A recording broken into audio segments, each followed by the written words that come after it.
One of the great problems facing China studies has been the paradigmatic division between China and the West.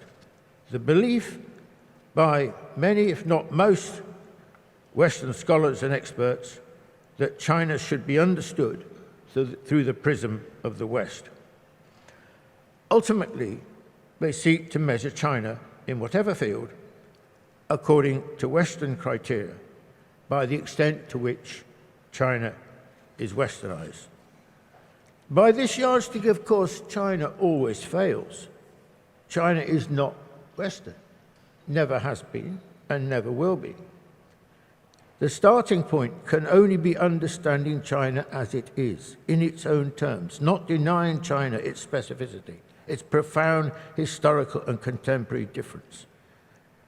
This, in my opinion, is still the dominant attitude amongst the Western intelligentsia, as reflected in the attitude of Western governments, political parties, the media, and universities.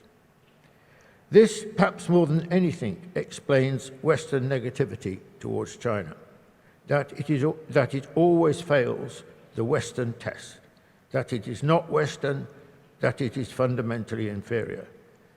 These attitudes are very deep. They're a product of more than 2 centuries of Western global supremacy. The West has a singular view of the world and is intolerant of difference.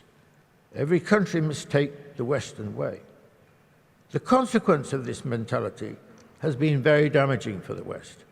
It means that the West doesn't understand China, that its predictions about China are almost invariably wrong. The problem facing the West is that, despite its protestations to the contrary, China keeps rising, is overtaking the West in field after field, is becoming the new bearer of modernity.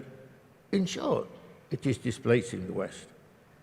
This way of thinking impoverishes the West culturally and intellectually.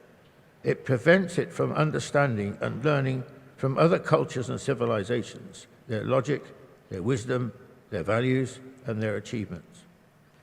China studies is entering an age of great expansion as the world seeks to understand China, work with it, and learn from it.